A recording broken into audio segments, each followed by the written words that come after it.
أعوذ بالله من الشيطان الرجيم.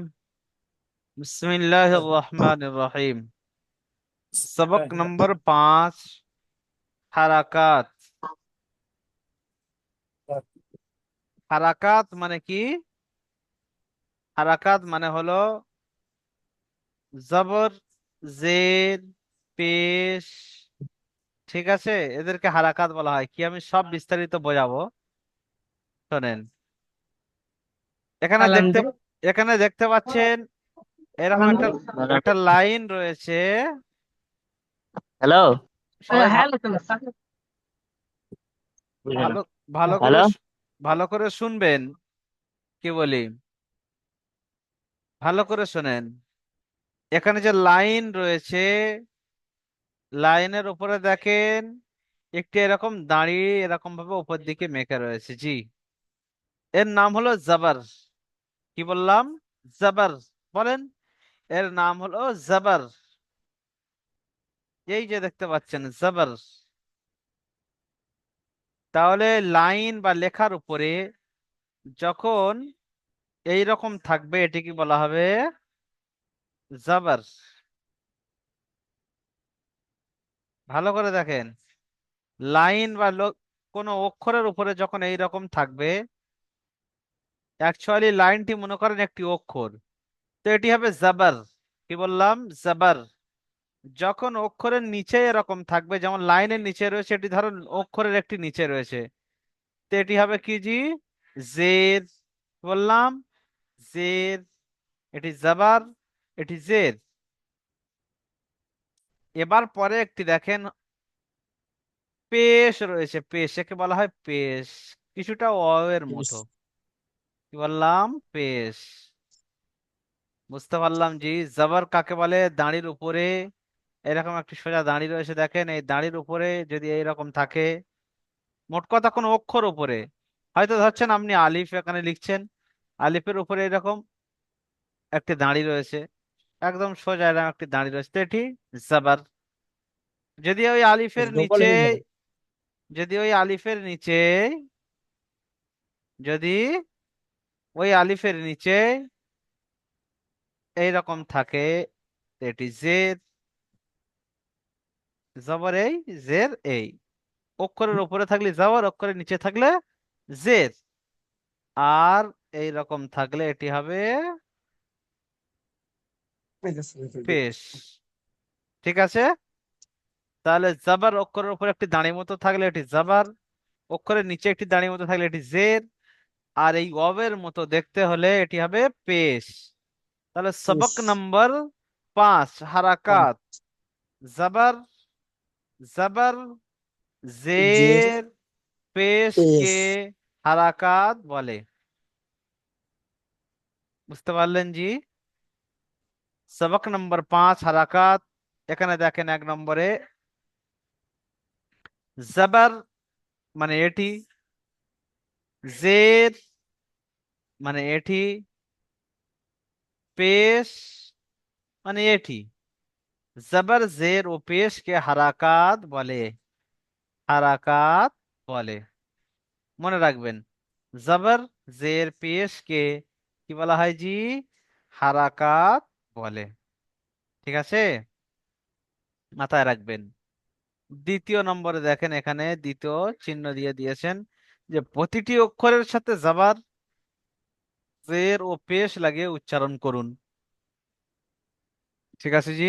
এই এখানে যে অক্ষরগুলো রয়েছে, এখানে আমরা জবর লাগিয়ে উচ্চারণ করব, পেশ লাগিয়ে উচ্চারণ করব, এবং জের লাগিয়েও উচ্চারণ করব। ঠিক আছে।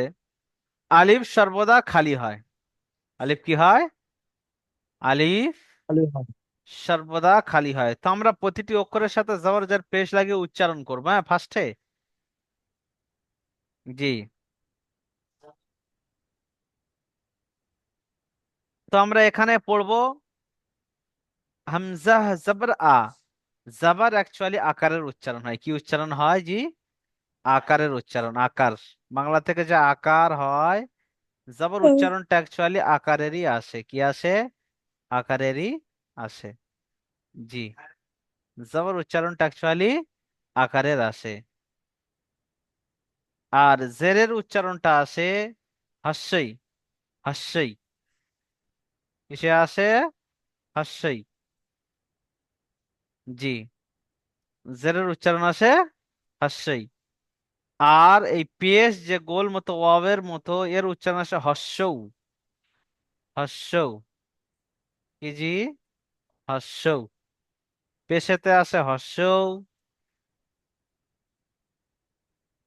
আকার আসে কিসে? জাবারে। কিসে? জাবারে। আর হস্যই আসে কিসে?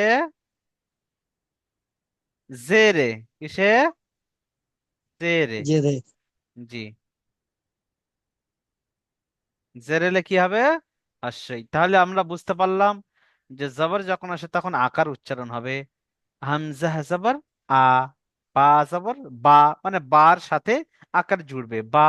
যেমন একটা বাংলা কয় আকার আকার মতো কয়তে প্রথম পড়তাম কি ক, খ, গ। যখন আবার আকার যুক্ত করব কয় আকারে কা, ওরকম হামজা জবর আ, বা জবর বা। বা জবর মানে আকার, বা আকারে বা যেরকম হয়, বা জবর বা। জবর মানে কি? আকার। তাহলে বা আকারে বা। বুঝতে পেরেছেন জি? তাহলে প্রতিটি অক্ষরের সাথে জবরজের পেশ লেগে উচ্চারণ করব আমরা। মানে এই যে জবরজের পেশ এখানে রয়েছে দেখেন, এর মধ্যে রয়েছে দেখেন জবরজের পেশ প্রতিটি অক্ষরের সাথে লাগানো রয়েছে। আলিফ সর্বদা খালি হয়, মাথায় রাখবেন। আলিফে কোনো জবরজের পেশ হয় না। যার বলবো আমরা আলিফ, তার গায়ে কোনো জবর, তার নিচে উপরে জবর বা পেশ, বা নিচে কোনো জের থাকবে না। যদি কোন আলিফ এরকম থাকে তার উপরে জবর অথবা জের অথবা পেশ, সে আলিফ আলিফাত থাকে না, আলিফ কি হয়ে যায়? হামজা হয়ে যায়।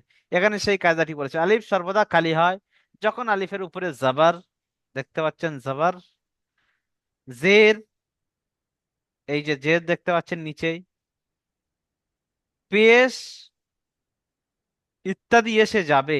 সাকিনও আসতে পারে, পেশও এসছে। সাকিন কাকে বলে সে পরে আসছে, সেটিও বলবো পরে। এই রকম টাইপের দেখতে হয় সেটি। সেটা এইরকম টাইপের দেখতে হয়। সে পরের আসবে পরের সবকে। তো যাই হোক, এখানে তাহলে আলিফ সর্বদা খালি হয়। আলিফের উপরে জাবার, পেশ অথবা নিচেই জের এলে আলিফ হামজা হয়ে যায়। একে আর আলিফ বলা যাবে না, একে হামজা বলতে হবে। বুঝে এসছে? জি।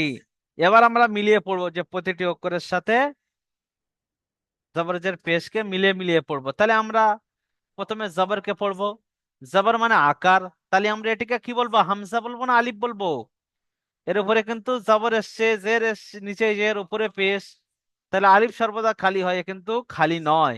এর উপরে জবর এসছে, জের এসছে, পেশ এসছে। তো যখন যখন আলিফের উপরে জবরজের পেশ এসে যাবে, তো আলিফ হামজা। সেহেতু আমরা এটিকে কি বলবো? হামজা বলবো। ঠিক আছে, এটিকে আমরা কি বলবো? হামজা বলবো। তাহলে আমরা পড়বো এবার কি, হামজা জবর আ। যেহেতু জবর থেকে আকার উচ্চারণ হয়, তাই হামজা জবর আ। এবার আমরা পেশ পড়বো বা জের পড়ি, ধরেন জেরটা ফার্স্টেই পড়ি। হামজা হাজের ই। হামজা হাজের ই। তো আমরা কি পড়লাম? হামজা হাজের ই। তো হামজা হাজের ই, জেরেতে কিসের উচ্চারণ হয়? হস্যই। হস্যই কার না? জি। ই। তো হস্যই কার উচ্চারণ হবে এখান থেকে। তো কি হবে? হামজা হাজের ই। কি? হামজা হাজের ই। হস্যইকার উচ্চারণ হবে। জি। তো আমরা পড়লাম সর্বপ্রথম যে হামজা জবর আ, আলিফ জবর আ ভুলেও কেউ বলবেন না দয়া করে। এতবার বলছে আর, আলিফ জবর আ বলবেন না, হামজা জবর আ। হামজা হাজের ই। এটি জেরের উচ্চারণ হস্যের হয়, তাই ই পড়লাম। হামজা হাফেশ উ। হামজা হাফেশ উ। কারণ এর উচ্চারণ কি হয়? হস্যৌ। উচ্চারণ কি হয়? হস্যৌ। জি। উচ্চারণ হয় হস্য, তাই আমরা হামজা পেশ উ পড়বো। তাহলে এবার আমি রিডিং পড়ে দিচ্ছি, আপনারা আমার সাথে সাথে পড়তে থাকবেন, ঠিক আছে? যে অক্ষর যতটা টান সেই অক্ষর ততটা টেনে পড়তে হবে। হামজা জের ই, হামজা টান নেই তাই টান দিচ্ছি না। হামজা জবর আ, হামজা পেশ উ, ঠিক আছে? বা জবর বা, একালিপ টান বা, তাই একালিপ টান দেবো। বা জবর বা, বা পেশ বু, বা জের বি। যে কোনো একটি আগে পিছে করে পড়তে পারেন, আপনি ফার্স্টে জবর পড়তে পারেন, তারপরে জের পড়তে পারেন, তারপরে পেশ পড়তে পারেন। তো আমরা এবার পড়বো তা জবর তা, তা জের তি, তা পেশ তু। অটা অ এর মতো দেখতে, এটি পেশ। জি। সা জবর সা, সা জবর সা, সা জের সি, সা পেশ সু, সা পেশ সু। জি। তারপরে দেখবো জিম টিনালিপ টান, তো একে তিনালিপ টান দেবো। জিম জবর জা, জিম জের জি, জিম পেশ জু। জি, জিমেরটা আমরা পড়ে নিলাম।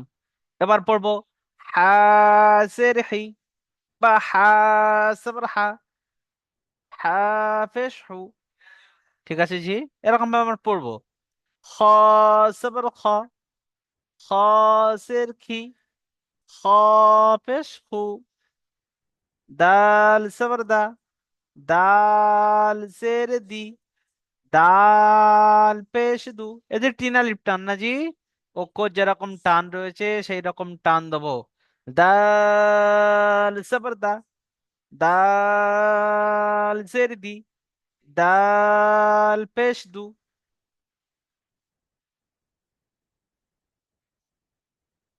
ঠিক আছে জি। অক্ষর যে রকম টান হয় সেই রকম আমরা টেনে সেইভাবে টেনে টান দিতে পড়বো। হবে। জি, বারবার বলছি, আবার দেখবেন। আমি আরো এক লাইন পড়ছি, তারপরে আপনাদেরকে পড়তে হবে, ঠিক আছে? আপনাদের ধরবো কিন্তু পরের লাইন থেকে, তাই ভালো করে দেখবেন। জাল জবর জা, জাল জবর জা, জাল জের জি, জাল পেশ জু, দেখতে পাচ্ছেন? র জবর, ক আলিফ টান র, এক আলিফ, র জবর র, র জের রি, র পেশ রু। বুঝে এসছে জি। জি। জা জবর জা, জা জের জি, জা পেশ জু। সিটি হবে সিটি, জা এবং সিনের উচ্চারণের সময় সিটি হয় প্রেসার কুকারের মতো। জি। সিন জবর সা, সিন জের সি, তিন আলিফ টান, সিন পেশ সু, শিন ও তিন আলিফ। শিন জবর শা, শিন পেশ সু, শিন জের শি। صاد زبر صا، صاد زرسي، صاد بش سو. ضاد زبر ضا، ضاد زر দি, ضاد পেশ দু। তারপর আমরা ত পড়বো। ত জবর ত, ত জের তি, ত পেশ তু। এরকম ভাবে পড়তে হবে, তাই আপনাদেরকে একটু একটু করে পড়তে দেবো, যে ভার বলবো সে ভাই পড়বেন। কুরবান ভাই পড়েন তো,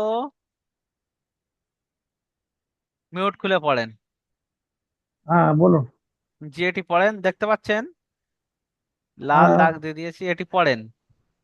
জয় জবর জা, জি জোয়ে না, জয় জি না, জের জি জোয়ে না, জ।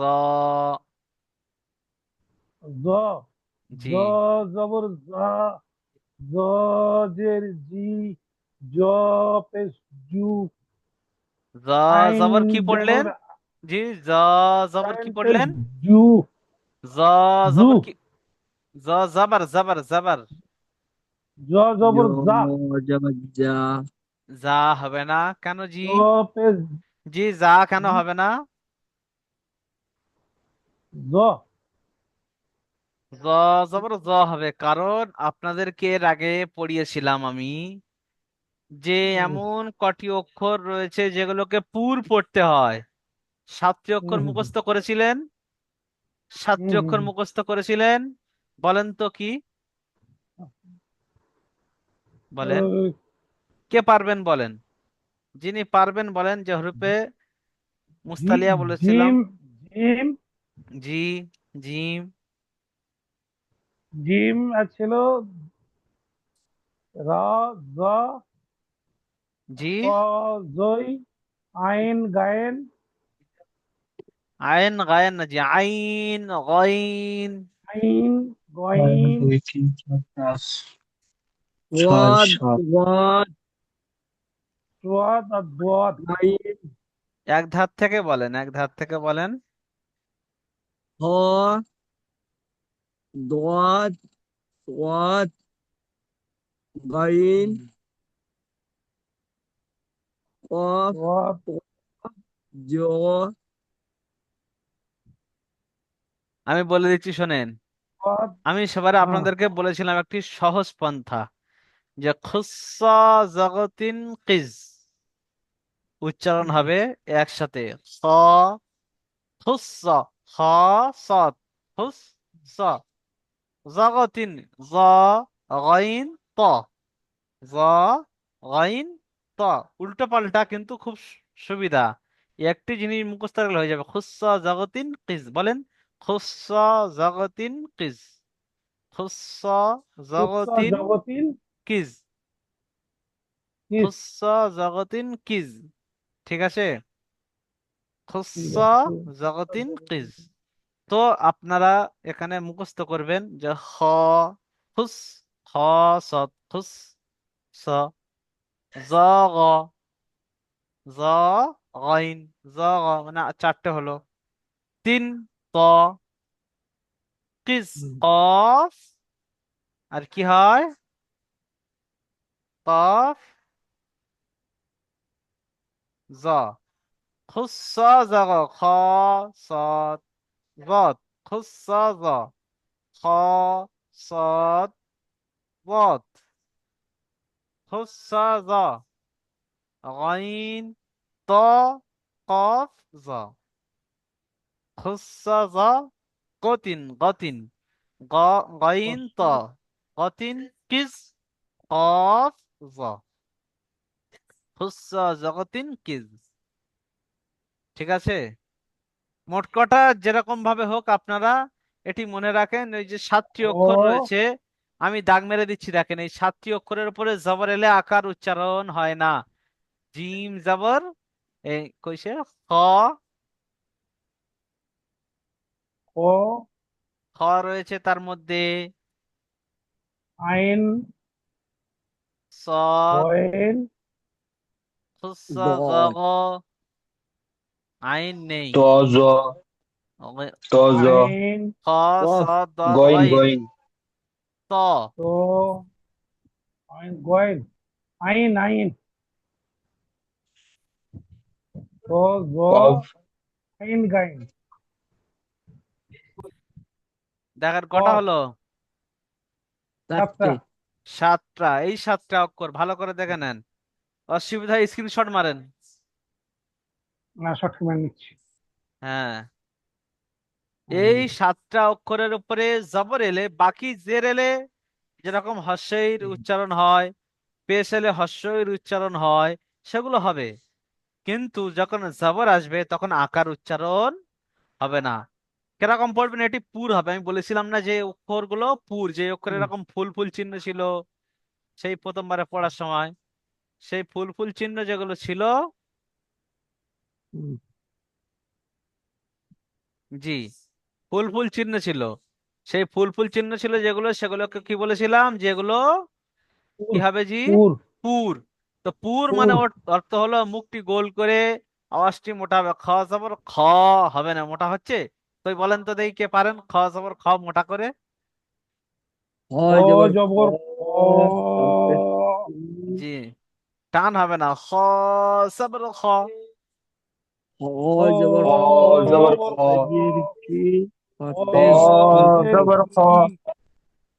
খ খ পেশ জবর খ উ। তাহলে জি বুঝতে পারলাম যে এই কটি অক্ষরের উপরে হুম। গোল জবর এলে, ধরনের একটা জবর এলে আকার উচ্চারণ হবে না। সদ জবর সা পড়বেন না। স, সতে স, দতে দ, জয়তে জ, গইনতে গ, গা না গ, কফতে ক, কা নাই ক। মনে রাখবেন যে অক্ষর আছে সেই রকম ভাবে ঠেলে দেবেন। হয়তে হ, সদেতে স, দদেতে দ, জয়তে জ, খ জবর গইনতে স। গ, কফতে ক। আওয়াজটি মোটা হবে জি। পুর একে বলা হয় পুর। বুঝতে পেরেছেন? আওয়াজটি মোটা, জি জি। গোল, মুখটি গোল করে গোল করে পড়তে হবে। এখানে আকার উচ্চারণ হয় না। অ, খ, স, ব, এরকম জ, ক। ঠিক আছে, তাহলে কুরমান ভাই কেমন ভাবে পড়বেন? এটি তাহলে কেমন ভাবে পড়বেন ফের পড়েন। জ জবর জ। টান জ হবে না, জের জি। টান হবে না জি, টান জ হবে না। পেশ, না না, জ পেশ জু। জু, টান হবে না। জ জবর জ, জ আচ্ছা। জের জি, জ পেশ জু। আইন জবর আইন। আ, আইন আইন, জবর আ। আইন জের, আইন জবর আ, আইন জের আইন ই। জের ই। টান দেবেন না। আইন আইন। পেশ উ। হ্যাঁ, এরকম ভাবে। আইন পেশ উ। আইন জের ই, আইন জবর আ, আইন পেশ উ। জবর আ عين زبرعة، عين سرعي، আইন আ عين ই فشو. উ. غين سبرغة، غين سرغي، غين فشغو. فا গো سبرفا، فا سرفي، فا بشفو. গো قاف زبرقة، قاف سركي، না তিন قاف আলির টান بشفو. আছে তো হুজুর? জি টান দিচ্ছি। না হ্যাঁ এটা জি, পুর আছে তো? জি পড়লাম। কফ জবর ক, পুর আছে, তিন আলিফ টানও রয়েছে। হুম। কফ জের কি, কফ পেশকু। কাফ জবর কা, কাফ জের কি, জের কি কাফ পেশকু। হ্যাঁ পেশ উ। জি, আমার সাথে পড়তে থাকবেন। লাম জবর লা, লাম সেরলি, লাম পেশলু। মিম জবর মা, মিম সেরমি, মিম পেশমু। নুন জবর না, নুন সেরনি, নুন পেশনু।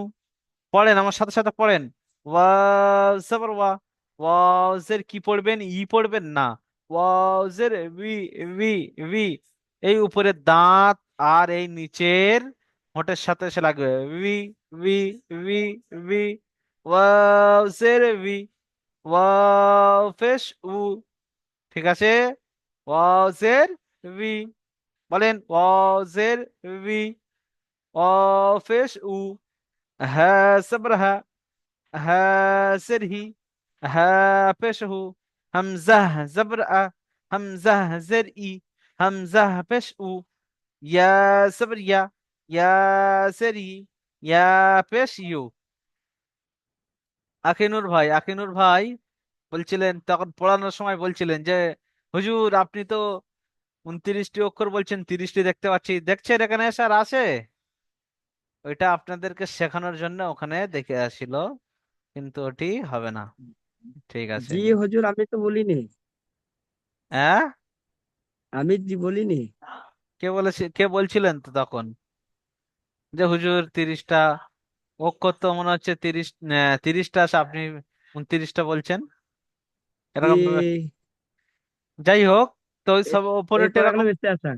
ওই সবকটা উপরে ভাবে ওই রকম ভাবে পড়ে নেবেন। এ- আর এখানে অনুশীলন দেখেন, অনুশীলন জাবারের উদাহরণ দেখেন। এখানে পড়তে হবে এবার, কিন্তু পড়া শুরু হচ্ছে কিন্তু জুড়ে জুড়ে এবার। দেখেন, আবাদা, আবাদা, আইন সাবরা, টান দেবেন, আইন সাবরা, বা সাবর বা, আবা, দাল সাবর দা, আবাদা। পড়ছেন, আইন সাবরা, বা সাবর বা, আবা, দাল সাবর দা, আবাদা। কেমন ভাবে পড়ছি দেখেন ভালো করে।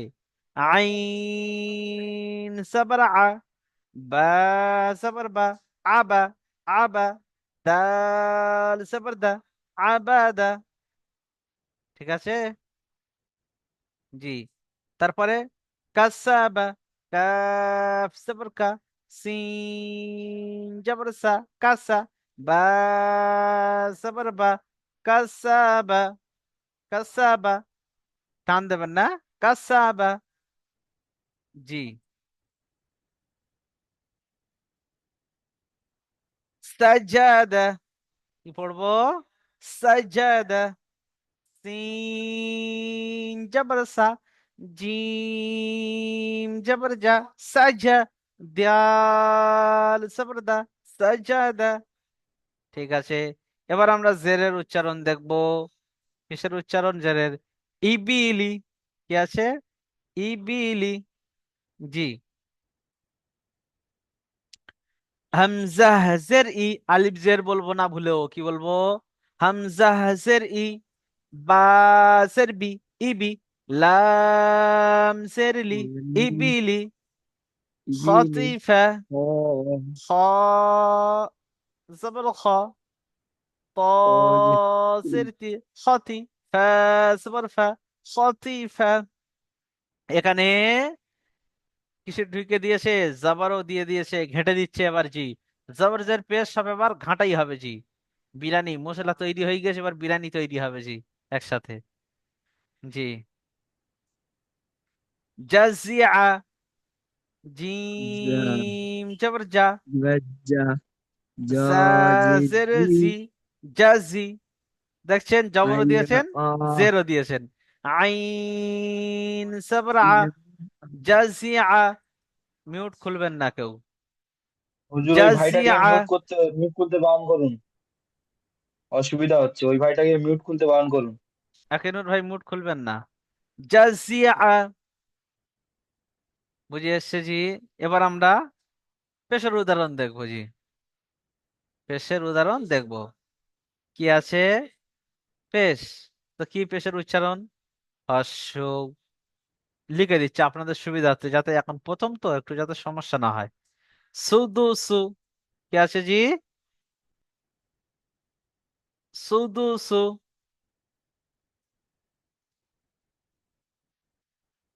জি। কি পড়বো? সুদু সু, সিন পেশ সু, দাল পেশ দু, সুদু, সিন পেশ সু, সুদু সু, সুদু সু। জি। উলিমা, সব বিরানি হয়ে যাচ্ছে এবার জি, সব মহিলা একসাথে মিশবে এবার। আইন পেশ উ, লাম জেরলি, উলি, মিম জবর মা, উলিমা, উলিমা। দেখতে পাচ্ছেন এখানে পেশ এসছে, এখানে জের এসছে, এখানে জবর এসছে, সব ঘেটে দিল একসাথে। প্রথমে আপনাদেরকে দেখাচ্ছিল শুধু জবর দিয়ে, শুধু জের দিয়ে। হ্যাঁ, তারপরে এখানে দেখেন শুধু পেশ দিয়ে দেখিয়েছেন। তারপরে জবরজের পেজ ঘেঁটে দিয়েছে, আবার জবরজের পেজ ঘেঁটে দিয়েছেন কি? নুসিরা, নুন পেশ নু, صاد زر সি, নুসি, রা জবর রা, নুসিরা, র জবর র। ভুলে কেউ রা বলবেন না, এটি পরে আসবে, এর কায়দাটি এখন আসেনি। র জবর র হয়, এও এও রা হয় না, ঠিক আছে জি। র জবর র হয়, এখানে একটা কায়দা আসে, পরে আসবে। পরে মানে পরে একটি সবক আসবে 13-14 নম্বরের সবকের দিকে, সেখানে এর কায়দাটি বলে দেবে কি কি জন্য র জবর র হয়, রা কেন হলো না। কারণ আমরা পড়েছি 7টি অক্ষর পুর হয়, 7টি ছাড়া র এক্সট্রা অক্ষর আসছে, তার সত্ত্বেও কেন এখানে আমরা র পড়বো, রা পড়বো আমরা। সেহেতু এখন সে কায়দা পরে আসবে, কেন র জবর র পড়বো, রা কেন পড়বো না। ঠিক আছে, বানান করার পদ্ধতি দেখিয়ে দিলাম এখানে, আইন জবর আ, সেই উপরে জি বানান করার পদ্ধতি, যেমন আবাদা পড়েছিলেন, পুরো উপরের জবরের উদাহরণে আমরা পড়েছিলাম যে আইন আবাদা পড়েছিলাম, তো আইন জবর আ, বা জবর বা, আবা দেখেছেন, আ দেখতে পাচ্ছেন, এখানে দেখেন বা, আবা, দাল জবর দা, আবাদা দেখতে পাচ্ছেন, বা দা, আ বা দা, এরকম ভাবে বানান করতে হবে। সব পুরো পড়াটি যেটি রয়েছে আমি যেরকম ভাবে বানান করে দিই এরকম ভাবে বানান করবেন। ইজরা, ইজরা মানে আমরা যে অক্ষর পড়ি, এই অক্ষরটা যে কোরআন পড়ি কোথায় কেমন টান, কোথায় কেমন টান, আমরা সেটা বুঝবো কি করে? সেটা আমাদেরকে প্র্যাকটিস করা হয়, ইজরা করা হয়। ঠিক আছে, যে আমার সিনের উপরে জবর এসছে এটা কেমন ভাবে পড়তে হবে, টান হবে না টান হবে না, না অনেক টানতে হবে না একটু টানতে হবে, সেটা পুরোপুরি বিস্তারিত বলবে। তার নাম হলো ইজরা। মানে ভেঙে চুরে বলবে যে এর ভিতরে এই কায়দা রয়েছে, এই জন্য এই টান হচ্ছে, এর ভিতরে এই কায়দা রয়েছে এই জন্য টান হবে না, এর ভিতরে এই কায়দা রয়েছে এই জন্য আওয়াজটি নাকে ধরে রাখতে হবে, এইরকম ভাবে। ইজরা মানে এইরকম ভাবে সেটি ভেঙে চুরে বলতে হবে। আইনের উপরে জবর এসেছে, এই আবাদাটি দেখেন, আইনের উপরে জবর এসেছে, জবরটি হলো হারাকাত। আমরা উপরে পড়েছিলাম না জবর জের পেশকে কি বলে, হারাকাত। হ্যাঁ, জবর জের পেশকে হারাকাত বলে। তো জবর এসছে আইনের উপরে, তো একে কি বলা হয়, হারাকাত। হারাকাতকে তাড়াতাড়ি পড়তে হয়, টান দেওয়া নিষেধ। বুঝতে পারলাম জি। আইনের উপরে জবর এসেছে, জবরটি হলো হারাকাত, জবর হারাকাত তো জি, জবর ও হারাকাত, জের ও হারাকাত, পেশ ও হারাকাত। তাহলে জবর জের পেশ তিনজনই সবই হারাকাত। যদি শুধু জবর আসে ও একাই হারাকাত, শুধু জের আসে ও একাই হারাকাত, শুধু পেশ আসে ও একাই হারাকাত। জি, তাহলে আমরা পড়বো আইনের উপরে জবর এসেছে, জবরটি হলো হারাকাত বা, বুঝেছেন, জবরটি হলো হারাকাত। হারাকাতকে তাড়াতাড়ি পড়তে হয়, টান দেওয়া নিষেধ। বার উপরে জবর এসছে, এরকম ভাবে তিনটে সব হবে, বার উপরে জবর এসছে, এখানে এই দেখবেন জবরটি হলো হারাকাত, হারাকাতকে তাড়াতাড়ি পড়তে হয়, টান দেওয়া নিষেধ। বুঝে এসেছি, সব ইজরা এরকম ভাবে হবে, জেরের ও ইজরা এরকম হবে। আইন ধরেন এইটা করছি ইজরা, এটি না এর পরেরটি করি, এটি করলেও হবে অসুবিধা নেই। আইনের উপরে পেশ এসছে, কি হবে, পেশটি হলো হারাকাত, এখানে জবরটি আছে ওখানে কি বলতে হবে, পেশটি, পেশটি হলো হারাকাত, পেশটি হলো হারাকাত, হারাকাতকে তাড়াতাড়ি পড়তে হয়, টান দেওয়া নিষেধ। তার নিচে তারপরের অক্ষর এসছে লামের নিচে জের এসছে, লামের নিচে একটি লাম নাজি, এই এই মিলে গিয়েছে লাম। তো লামের নিচে জের এসছে, জেরটি কি হারাকাত, হারাকাতকে তাড়াতাড়ি পড়তে হয়, টান দেওয়া নিষেধ। মিমের উপরে জবর এসছে, জবরটি হলো হারাকাত, হারাকাতকে তাড়াতাড়ি পড়া মোটেও না, টানা বা তাড়াতাড়ি পড়তে হবে, টান দেওয়া নিষেধ। যেমন হোক ভাবে বললে হবে জি, ঠিক আছে। আপনারা এই ডাটাই মুখস্থ করে নেন না, এখানে লেখা রয়েছে যেহেতু সুবিধা হবে, আমি মুখে বলে দিলে মোট কথা এর কি বলতে চেয়েছে এটাই বললেই হবে। যে জবর জের পেশ হারাকাত বলা হয় একে, জবর জের পেশকে হারাকাত বলা হয়। এখানে এই জবর দেখছেন, জবর জের পেশকে হারাকাত বলা হয়। যেখানে আসবে একে একটু টানা যাবে না, তাড়াতাড়ি পড়ে চলতে হবে। কু- কুরবান আলী ভাই পড়ছিলেন সিন পেশ সু, সু আর পড়ে যাবে না, সিন পেশ সু, দাল পেশ দু, সুদু, দেখছেন সুদু, এরম ভাবে পড়লে ভুল হবে। কি পড়বো, সুদু। কারণ কি পড়লাম এক্ষুনি, যে জবর জের পেশ এলে কি হয়? হারাকাত। হারাকাতকে কেমন ভাবে পড়তে হবে? তাড়াতাড়ি পড়তে হবে, টান দেওয়া নিষেধ। ঠিক আছে জি? জি। তাই আমরা কেউ টান দেবো না। এই এখানে যতগুলো জিনিস পড়লাম আমরা, এগুলো কেউ টান দেবো না। আবাদা, এরকম বুড়িদের মতো আগের বুড়িরা পড়তে না এরকম আবাদা, যেখানে সেখানে টেনে দিলে একেবারে ঝাড় কোনো ব্যাপার নেই। এরকম টান হবে না জি। এবার নিচের দিকে আসি এখানে। এইরকম ভাবে প্রতিটি পড়া ইজরা করে পড়তে হবে। প্রতিটি পড়া এরকম ভাবে ইজরা করতে হবে, মানে কি কায়দা এসেছে এখানেই বলে দিলাম। জবর এসেছে, জবরকে হারাকাত তাড়াতাড়ি পড়তে হয়, টান দেওয়া নিষেধ। তাহলে জবরজের পেশকে কি বলা হয়? হারাকাত। হারাকাতকে কি করে পড়তে হয়? তাড়াতাড়ি পড়তে হয়, টান দেওয়া নিষেধ। জি। প্রশ্নমালা, হারাকাত কাকে বলে? কাকে বলে? বলবেন জবরজের পেশকে হারাকাত বলে। আমি ধরবো কালকে রে যে হারাকাত কাকে বলে ভাই।